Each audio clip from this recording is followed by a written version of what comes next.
Velho Testamento, lição número 27.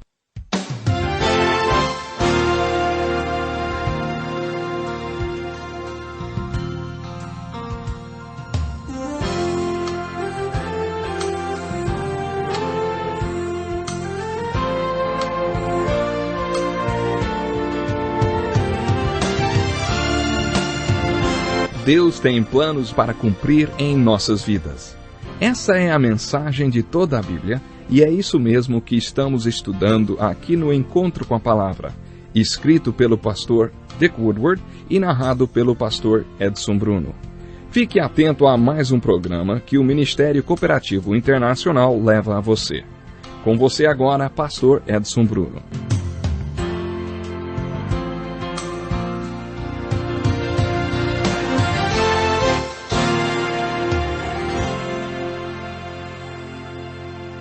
Bem-vindo a mais um programa Encontro com a Palavra. Continuando o nosso estudo dos livros históricos do Velho Testamento, vamos analisar pela terceira vez o primeiro livro histórico do Velho Testamento, que é o livro de Josué. Como vimos nos dois últimos estudos, esse livro é uma ilustração muito importante da fé. No capítulo 7 do livro de Josué, lemos a história que podemos chamar de a perversão da fé. Logo depois que Jericó foi conquistada, miraculosamente os filhos de Israel subiram para a cidade de Ai, que era uma cidade relativamente pequena. Eles mandaram um pequeno destacamento de soldados para tomar a cidade. Esses soldados acabaram fugindo dos seus inimigos. Os homens de Ai perseguiram e mataram aqueles soldados hebreus. Quando isso aconteceu, Josué caiu com o rosto em terra. Por que Josué caiu com o rosto em terra? Porque ele ficou prostrado quando ouviu que seu exército tinha sido derrotado na cidade de Ai? Aquilo queria dizer algo. Eles só conquistaram a cidade de Jericó porque o Senhor estava com eles e porque eles fizeram tudo o que Deus mandou que fizessem. A única esperança do povo era que Deus estava com ele e Josué sabia disso. Porque Deus estava com eles, eles conquistaram Jericó. Se eles tinham sido derrotados na cidade de Ai, significava que Deus não estava com eles. Deus não estava abençoando o povo. Então Josué soube que o problema não era militar, o problema era espiritual. A razão pela qual Josué caiu com o rosto em terra e orou quando soube da derrota na cidade de Ai é explicada no capítulo 7. Quando os filhos de Israel conquistaram a cidade de Jericó, que foi a primeira cidade a ser conquistada na terra de Canaã, todo o espólio teve que ser dado a Deus, aos sacerdotes. O espólio foi para o tesouro dos servos de Deus. Essa é a lei do dízimo. A palavra dízimo, como vimos em Deuteronômio, não quer dizer apenas a 10ª parte, mas também a primeira 10ª parte. A primeira 10ª parte de tudo é de Deus. De acordo com Deuteronômio, o propósito do dízimo é ensinar o povo a colocar sempre Deus em primeiro lugar em sua vida. Por isso, quando eles conquistaram a primeira cidade, Deus disse: "Vocês não ficarão com nada do espólio, ele é todo meu." Quando o povo de Deus estava no meio da batalha de Jericó, um homem chamado Acã viu uma capa babilônica e achou-a muito bonita. Ele também viu prata e ouro. Existe um padrão conhecido de pecado. Ele é: vi, desejei, peguei. Acã pegou a capa e certa quantidade de prata e ouro e escondeu tudo isso. Ele pecou porque todos foram explicitamente instruídos a não pegarem nada do espólio, mas ele pegou, roubou, mentiu e enganou. Foi por isso que o povo de Deus foi derrotado na batalha de Ai. Aprendemos uma lição sobre o pecado com essa atitude de Josué prostrado diante de Deus. Tanto nessa história como na história de Moisés no Mar Vermelho, aprendemos que há certas ocasiões em que a vontade de Deus é tão óbvia que orar torna-se até imoral. 2 vezes Deus repreendeu seus servos por estarem orando. Quando os exércitos do Egito estavam perseguindo os filhos de Israel, quando eles estavam diante do Mar Vermelho, Moisés caiu com o rosto em terra em oração. Deus disse a ele: "Por que é que você está clamando a mim? Diga aos filhos de Israel que avancem." Deus estava dizendo para Moisés. E nós vimos isso no livro de Êxodo, lembra? Você lembra disso? Deus disse: "A minha vontade é tão óbvia. É até imoral você orar nessa hora. Diga ao povo que marche. Diga a eles para começarem a caminhar nas águas. Deus achou que sua vontade era óbvia e que seria óbvia para Moisés também. Era imoral da parte de Moisés orar pedindo a vontade de Deus, porque a vontade de Deus era muito clara. A outra vez que Deus repreendeu um servo seu por estar orando, foi quando Josué se prostrou diante dele. Foi depois da batalha de Ai. O Senhor disse a Josué: levante-se, por que é que você está com o rosto em terra? Fazendo uma aplicação disso, podemos afirmar que há momentos em que é imoral fazer uma reunião de oração. Quando a vontade de Deus é clara, é óbvia. Sabe, aí é hora de agir e não de orar. Deus disse a Josué: Israel pecou, violou a aliança que lhe ordenei. Apossou-se de coisas consagradas, roubou, escondeu e colocou junto de seus bens. Por isso os israelitas não conseguiam resistir aos inimigos. Não estarei mais com vocês, se não destruírem do meio de vós o que foi consagrado à destruição. Foi então que Josué teve que passar em revista as tropas. Ele mandou que todas as tribos se apresentassem. Deus, o Espírito Santo, indicou de qual tribo vinha o pecado. É dessa tribo, então a tribo veio à frente, um clã de cada vez, e Deus disse: é desse clã. Então veio uma família de cada vez daquela clã, e Deus disse: é dessa família. Quando a família apresentou-se à frente de Josué, Deus disse: é esse homem, seu nome é Acã. Depois dessa busca que Josué fez no meio de todo o seu povo, Acã teve certeza que Deus estava com ele. Josué não precisou fazer muita coisa para que Acã confessasse. Ele disse a Acã: por que você pecou contra Deus? Acã fez aquela confissão padrão. Bom, eu vi, desejei e peguei. Acã foi destruído com tudo que possuía. A seguir, Deus disse: voltem para Ai, e eu serei com vocês agora. O objetivo do nosso estudo é tirar uma aplicação devocional de cada lição. Nesse caso, a aplicação é bem óbvia. Deus não estará conosco se houver pecado em nossas vidas. Em vários trechos, as Escrituras afirmam que Deus não estará conosco se houver desejo de pecado em nossas vidas. Segundo as Escrituras, o pecado causa um curto-circuito em nosso relacionamento com Deus. Os filhos de Israel não puderam nem entrar na terra de Canaã, até que todos os homens fossem circuncidados. Eles não teriam as bênçãos de Deus sobre eles se não andassem em obediência. Nós também não podemos esperar as bênçãos de Deus sobre nós e sobre as coisas que fazemos se estivermos em pecado, mesmo que os outros não saibam de nada.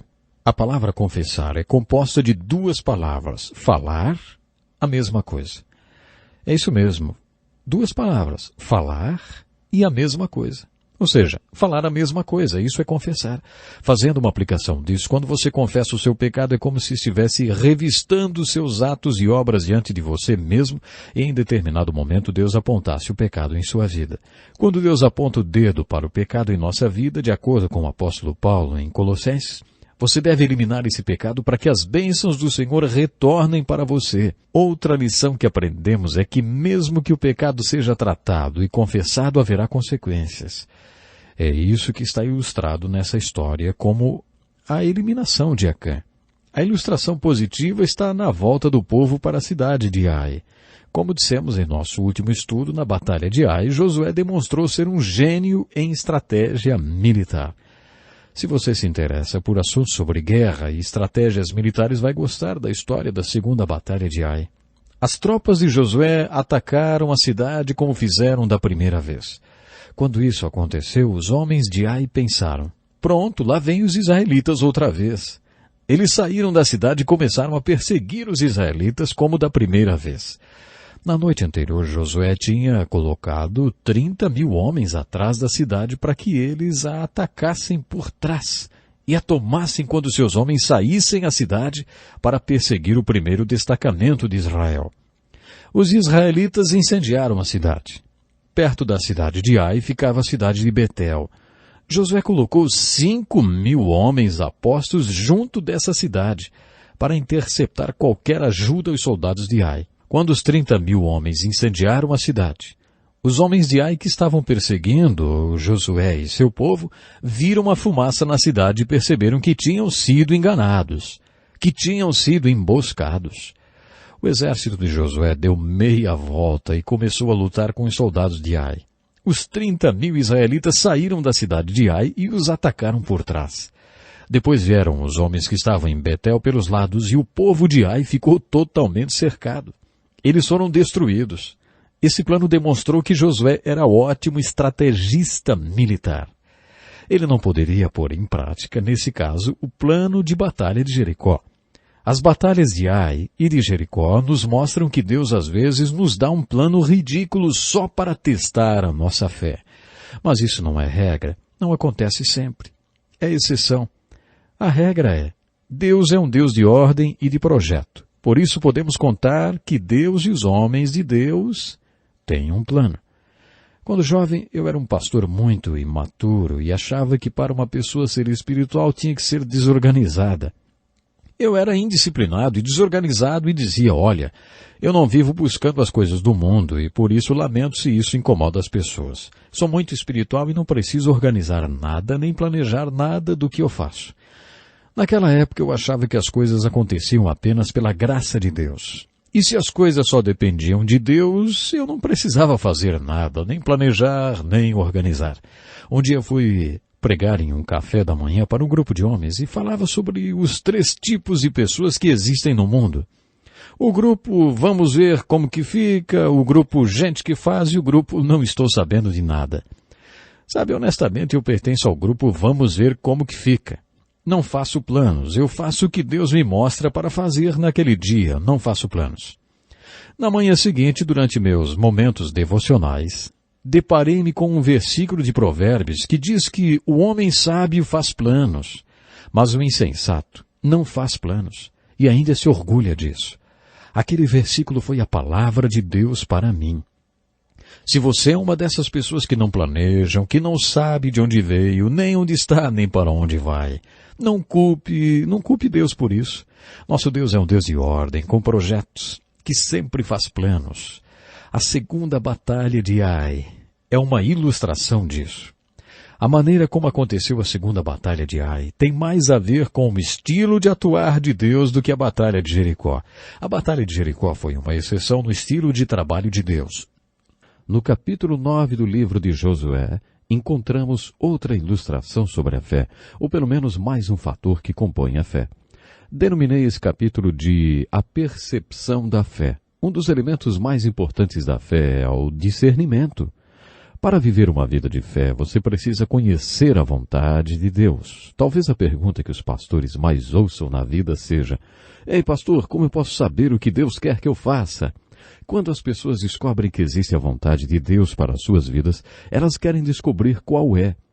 Para saber qual é a vontade de Deus, você tem que ter o Espírito Santo para que ele dê a você discernimento espiritual. E para uma pessoa ter a orientação do Espírito Santo, ela precisa ser uma seguidora de Cristo. A estratégia de Satanás é enganar, simular e imitar tudo que é Deus.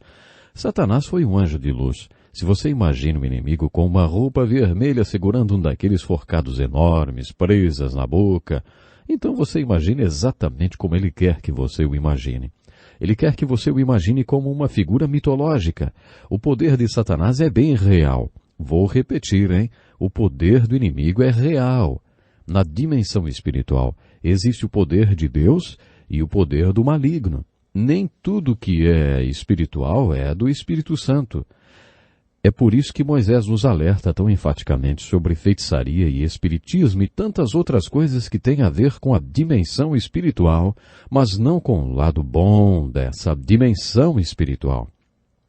No capítulo 9, lemos sobre os gibeonitas. Capítulo 9 de Josué, claro. Assim como Raabe, os gibeonitas perceberam o povo de Israel avançando sistematicamente na terra de Canaã, matando todos os povos inimigos e por isso sabiam que também seriam atacados. Então eles usaram um disfarce. Eles mofaram seus sapatos, roupas e alguns pedaços de pão. Gastaram os seus sapatos nas pedras, até que parecessem que tinham sido usados por muito tempo, e fizeram suas roupas parecerem que eram muito velhas.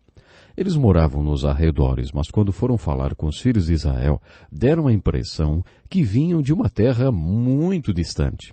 O triste dessa história é que os israelitas não consultaram a Deus a respeito disso. Eles simplesmente fizeram um acordo com essa gente. Os gibeonitas imploraram aos israelitas que fizessem um acordo com eles. Façam um trato conosco. Nós não somos da terra de Canaã. Somos de uma terra muito distante. Sabe, os israelitas não consultaram ao Senhor. Eles tomaram a decisão sozinhos e fizeram um acordo com aquela gente. Logo depois descobriram que, na verdade, os gibeonitas não eram de uma terra distante. Eles era dali mesmo, das terras de Canaã. Eles eram tão incivilizados naqueles dias, vamos dizer assim, que mantiveram o acordo que tinham feito com os gibeonitas e não os mataram. Por isso eles escravizaram aquele povo. Muitas vezes ouvimos que os povos daquele tempo eram incivilizados, mas eles levavam os tratados, os acordos muito a sério. Os homens de Israel não exterminaram os gibeonitas. Os gibeonitas representam um dos modelos dos inimigos, ou dos obstáculos para a nossa fé contidos no livro de Josué. O primeiro modelo está ilustrado em Jericó. Muitos acreditam que Jericó é a figura do mundo, pois somos atraídos pelo mundo como Acã foi atraído pela capa, pela prata e pelo ouro. Vemos, desejamos e pegamos. As coisas do mundo nos distraem, e o mundo é um grande inimigo da nossa fé. Pelo fato do povo de Deus ter subestimado o povo de Ai, muitos consideram a cidade de Ai como a carne. Geralmente a carne está associada com a nossa tendência ou disposição para o pecado. Jesus disse, o espírito está pronto, mas a carne é fraca. Portanto, o espírito pode vencer a carne se ela estiver sob a perspectiva correta. A aproximação dos gibeonitas e o trato que eles propuseram ilustra o próprio diabo, porque essa é a forma como ele opera. Eu serei como Deus Altíssimo, foi isso que ele disse. A estratégia de Satanás é nos convencer a fazer o bom e não o melhor para nossas vidas. É por isso que alguns dizem que o maior inimigo do melhor é o bom. É por isso que os gibeonitas, que eram enganadores, representam o diabo. Em Josué capítulos 6, 7, 8, 9, você tem a figura de 3 obstáculos para a fé. No capítulo 6, o obstáculo é o mundo. Nos capítulos 7 e 8, a carne é representada pela cidade de Ai. E no capítulo 9, os gibeonitas são a figura de Satanás. Em todo o livro de Josué encontramos ilustrações de fé. Primeiramente, encontramos o que chamamos de a perspectiva positiva de fé. Um dos maiores personagens de fé da Bíblia é Caleb. Abraão é o personagem cuja fé é a mais importante do Velho Testamento. Mas Caleb também é muito importante. Você está lembrado que ele foi um dos espias que, junto com Josué, trouxeram um relatório positivo sobre Canaã? Pois é, Caleb nunca perdeu a sua perspectiva. Durante todo o tempo que o povo andou pelo deserto, Caleb pensava naqueles cachos de uva de Hebrom. As pessoas reclamavam e morriam de sede, mas Caleb nunca perdeu a sua visão.